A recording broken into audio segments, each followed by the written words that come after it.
welcome Anna. You are here from Who What Wear. Thank you so much for coming. Thank you for having me. Would you start off by introducing a little bit of your work, what you do, and why you're here in Copenhagen? Yeah, absolutely. So I am the Associate Features Editor at Who What Wear, and that's quite a new promotion, so I'm excited to be... Congratulations. Thank you so much. Thank you. A lot of my work, it's concentrated on kind of like long-form storytelling and investigations, and that's kind of a new vertical that we're expanding upon the site, so there's a lot of growth there. And so a lot of my kind of work revolves around interviewing designers, kind of digging into online trends, kind of figuring out the why behind what people are talking about, what people are buying, and it's a lot of like analysis and kind of deep dive. Amazing, all the nitty-gritty stuff. Absolutely, yeah. And I'm really lucky to be able to do that. Yeah, are there certain trends at the moment that you feel are very much like, what are people talking about right now? Like, what are the big themes? I know AI, we know is a big theme. Are there other things like, what are the big key moments right now in fashion? Yeah, I mean, when we like think about the market, I think we're seeing a shift into a little bit more of a like basic staple uniform. People are investing in pieces more. I mean, naturally, the world is in such a fragile state. And I think, you know, as the consumers grow more and more, we're a little bit more conscious about the things that we're buying. You know, we're shifting away from fast fashion. We're kind of looking into smaller emerging brands that we love their message and we want to support. And, you know, as I'm 26 years old, I'm part of the very kind of online Gen Z cohort. And that's all we're talking about, right? How to like make sure that the clothes we're wearing have an impact and make us feel good and, you know, are a little bit pricier, but we know that they're going to live in our wardrobes forever. So, you know, top of mind, that's when just thinking about clothing, right? But I think, you know, trends in the media landscape, you know, again, being Gen Z, all my life revolves online. So the conversations that we're seeing now kind of revolve around how fast the trend cycle is moving. You know, what does it mean to support young designers, Black designers, you know, designers who are making an impact in such a kind of weird political, like fraught ecosystem right now, especially in the United States. So I think it's just overall, whether it's the clothing you're wearing or the brands you're supporting, being a little bit more like conscious of that and making good choices. Yeah, okay. I read somewhere just recently that the trend cycle is more or less over and now everything's vibes. Oh my gosh, yes. And I think so much has been put upon your generation, like, like the boomers, the Gen Xers, the millennials, like they're just like looking to Gen Z to like help us, save us. How do you feel like the whole vibes versus trends? Is that what you were seeing as well? Yeah, I mean, absolutely. For our spring issue last year, it's funny that we're talking about this. I did this like massive investigation into the loss of personal style, just brought about by like the algorithm and TikTok, and like my generation, we're always on these apps. And sometimes I find it that it's hard to find, you know, your truest sense of, again, personal style, what you like to wear, what brands you like to support when you're being constantly fed like, this is cool, this is the micro trend, you have to buy bows or printed tights. So I interviewed a lot of like younger creators and even older creators as well who live on TikTok or live on Substack or other media forms about this kind of like vibe epidemic that we're experiencing right now. And a lot of them really had a lot of thoughts to say on that. And the idea that, you know, in order to find your personal style, you really have to dig into like who you are and what you care about. And that could be, you know, adopting like a very minimalist wardrobe, or that could be, you know, tapping into your love of color and print and nostalgia and kind of working that into your wardrobe long term rather than just like a few months after you see something on like TikTok or something.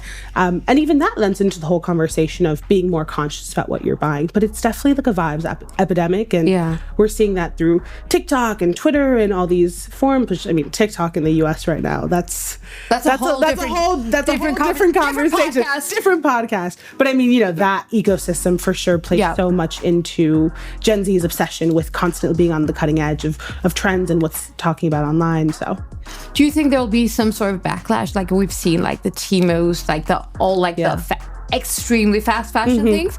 But then there's also like when the Stanley Cup arrives, like why do we all get into that? Like suddenly like Meg Ryan has been all over my feed. I don't know about you, like, oh, it's a Meg Ryan Halloween, and now it's like Meg Ryan Christmas, and then everybody wants to wear like Nora Ephron looking clothing. Are we like rejecting like the ultra fast fashion, do you think? Or is that just hopeful thinking on my part? I think it's a mix of both, because the people in my life and the people in the industry that I talk to who are quite younger, or even just like age across the spectrum, kind of recognize that kind of bad pattern of shopping or, buying. And they're like, oh, I would never buy from, let's say, Temu. I would never buy like this random pair of tights from Amazon that's definitely going to rip after the second wear. But then you also like look at these, outlets who are following the markets and following the money. And they're saying that Gen Z is still shopping from all these, like you said, I don't even know if it's fast fashion. It's like hyper fast fashion. Exactly, let's say that.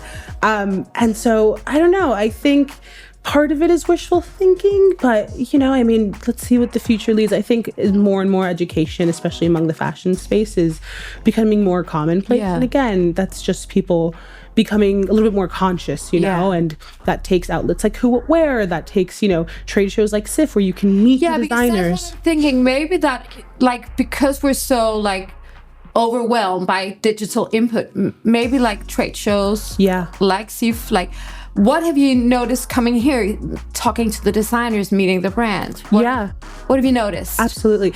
I think, I'm very much like a garment nerd. So I love that. I am the type of person who, as much as I love a runway show and as much as I love a full look and seeing that kind of go down a catwalk, I really love kind of hearing from the brands themselves in terms of their strategies. What are buyers looking for? What's selling, the actual fabrication of garments, what that says about, their sourcing.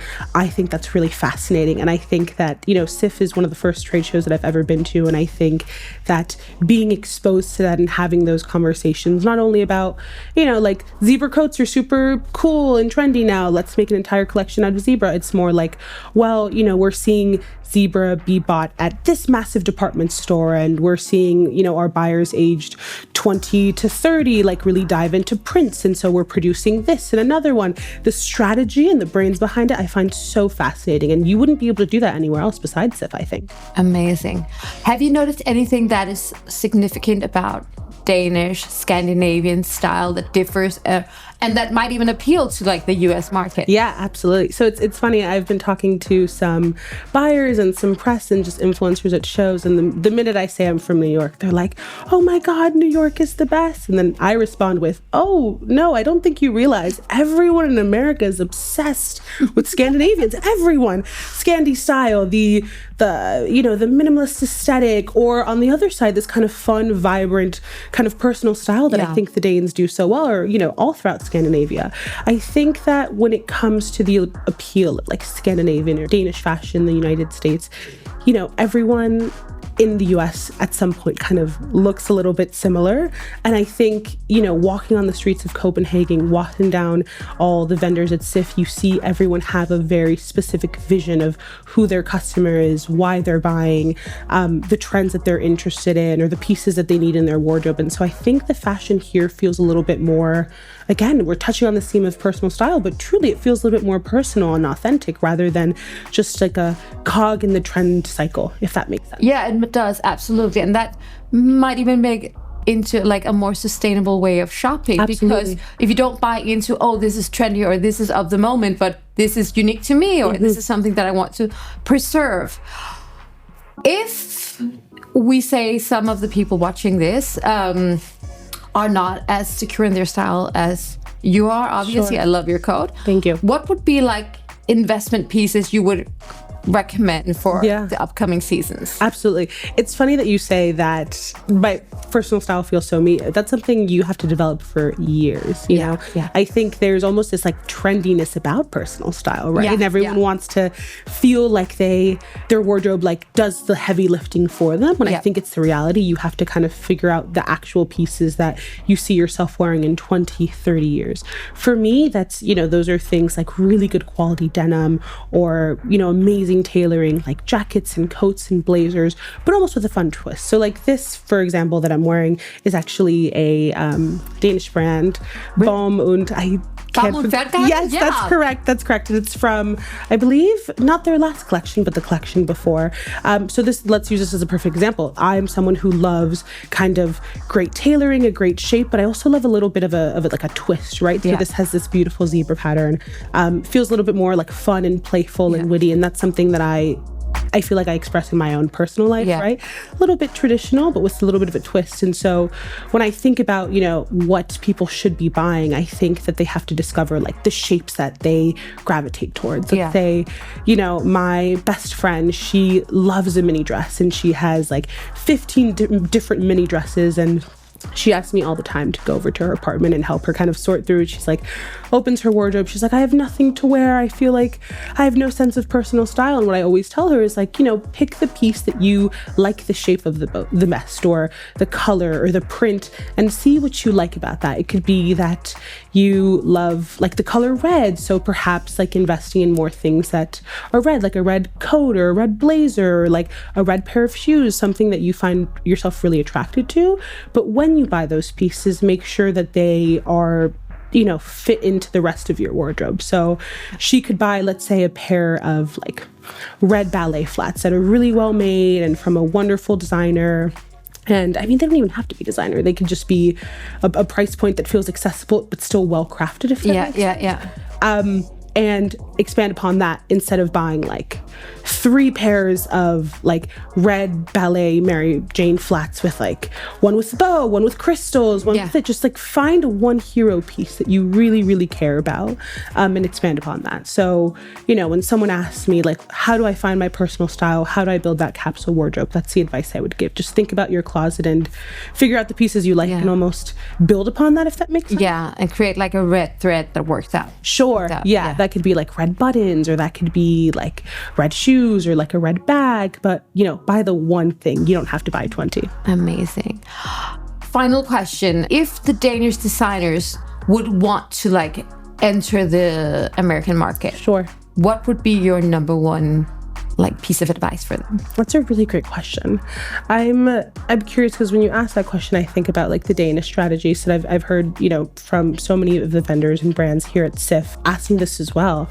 And I think the advice that I always give them is kind of just like, I'm thinking, it's almost like you have to know your customer so well, right?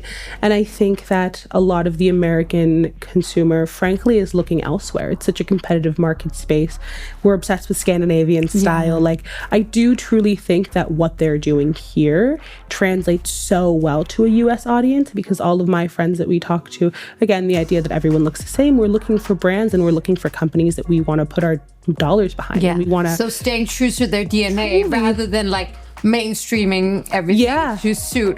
Absolutely. And of course, there's like an aspect of that, you know, every single designer has to have a piece or two that feels a bit more commercial and easy to wear, and sure, that could be the bestseller. But I think, again, just maintaining your brand's DNA, I think Americans want something that feels different, and we want to be able to say like, oh, this is actually a Danish brand, or this is a Scandinavian brand, instead of, oh, I just got that at like that, you know, Zara, for example, and anyone can buy that. We want pieces that I think, you know, like no one else has. Almost like gatekeepy, if that makes sense. Everyone is looking for their own zebra coat. Everyone's looking for their own zebra coat or own, you know, I think the denim here at the showcases here has been like wonderful. That's something I can't stop thinking about.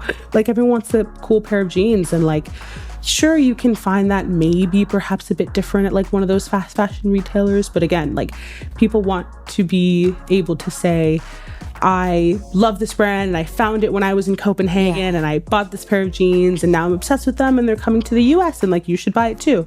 I really do think, again, like you said, it's staying true to the DNA. Great advice. Thanks so much for joining us today, and enjoy the rest of Fashion Week. Thank you so much.